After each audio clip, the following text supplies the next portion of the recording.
only 10 players in football history have done it. They didn't just win trophies. They conquered every realm of the beautiful game, the FIFA World Cup, the Champions League, and the Ballon d'Or. The so-called Triple Crown. It's football's version of immortality, and today, we're diving into the legendary 10 who reached this mountaintop. So grab your jersey, smash that like button, and tell me, how many of these names can you guess before we begin? 1. Sir Bobby Charlton, the gentleman who lit up England, 1966 to 1968. Bobby Charlton's story is pure poetry. A survivor of the tragic Munich air disaster, he didn't just rebuild his career. He rebuilt hope for an entire nation. In 1966, the world watched England lift its first and only World Cup trophy.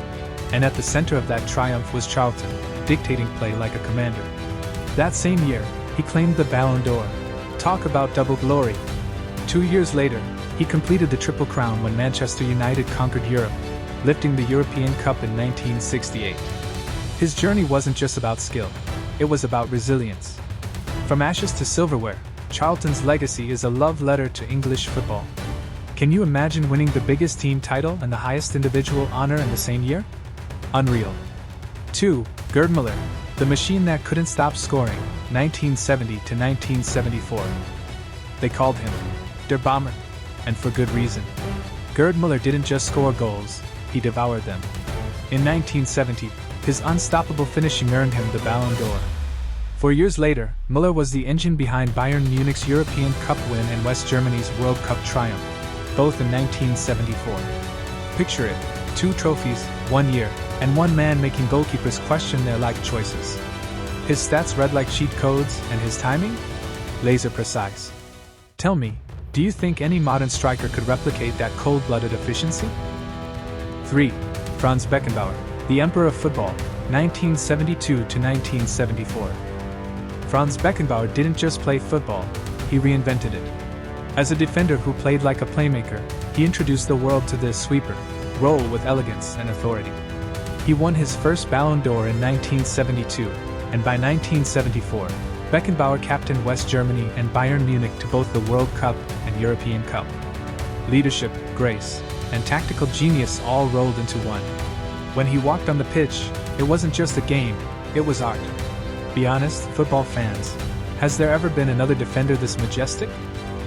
4. Paolo Rossi, Italy's unexpected hero, 1982 to 1985. If football had plot twists, Paolo Rossi's 1982 story would be the headline. Banned from football just 2 years prior, he returned to lead Italy to World Cup glory, scoring 6 goals, including a hat-trick against Brazil. The same year, he bagged the Ballon d'Or. In 1985, he sealed his Triple Crown by lifting the European Cup with Juventus. Rossi's rise was pure movie magic, redemption, glory, and the smile of a man who proved the world wrong.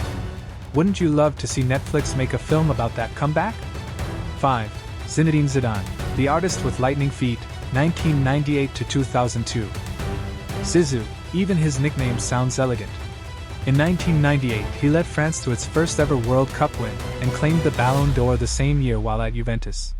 Then, 4 years later, he completed the Triple Crown with that unforgettable volley in the 2002 Champions League final for Real Madrid, arguably one of the greatest goals ever scored. Zidane wasn't just a footballer, he was a painter with a ball. Every touch, every turn, art in motion. If you could relive one football moment, would it be Zidane's 2002 volley? 6. Rivaldo, the Brazilian magician, 1999 to 2003. Rivaldo, tall, tricky, and terrifying for defenders. He took home the Ballon d'Or in 1999 while dazzling for Barcelona. Then came 2002, Brazil's 5th World Cup win, with Rivaldo playing a crucial role. In 2003, he completed the trifecta by lifting the Champions League with AC Milan. He wasn't flashy for show, he was flashy with purpose. Here's a question, do you think Rivaldo gets enough respect today? 7. Ronaldinho, the Smiling Wizard, 2002 to 2006. When Ronaldinho played, football smiled back. He started his Triple Crown with the 2002 World Cup, then sprinkled his Samba magic all over Europe. In 2005, he danced his way to the Ballon d'Or, and by 2006, Barcelona was on top of Europe with his grin leading the charge. Every time he touched the ball, it felt like the laws of physics took a break. Be honest, who didn't try at least one Ronaldinho trick as a kid? 8. Kaká, the Gentleman of Milan, 2002 to 2007. Kaká was class personified, fast, humble, and devastatingly efficient. After lifting the World Cup with Brazil in 2002, he reached his peak in 2007, winning both the Champions League and Ballon d'Or. The man made football look effortless, gliding past defenders like a shadow. He was proof that elegance could destroy defenses. Question for you, was 2007 the last year before Messi and Ronaldo's take over a golden era of its own? 9. Lionel Messi, the eternal legend, 2006 to 2022. Messi's story is the stuff of myth. From Barcelona's boy wonder to Argentina's savior, his journey spans 2 decades of pure excellence.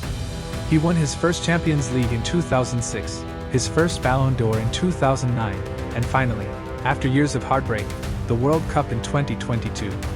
That victory completed his divine trilogy and secured his seat among football gods. The crowd cried, the world cheered, and even rivals applauded. So I'll ask you, is Messi officially the greatest to ever touch a football? 10. Ousmane Dembélé, the shock entry, 2018 to 2025. And now, the most unexpected name, Ousmane Dembélé. He won the World Cup with France in 2018, and after years of doubters labeling him inconsistent, he silenced everyone by leading PSG to their first Champions League victory in 2025. Then came the ultimate shock. He won the Ballon d'Or the same year. From injuries to immortality, Dembélé's rise shows football never runs out of miracles. Do you think he deserves to be on this list of legends? 10 names. 1 legacy. From Charlton's courage to Messi's magic, these are the only men who've climbed football's highest mountain, the Triple Crown. But here's where I turn it to you. Which of these legends do you think had the greatest journey? Drop your pick in the comments, and don't forget, like, subscribe, and hit that bell for more cinematic football storytelling every week.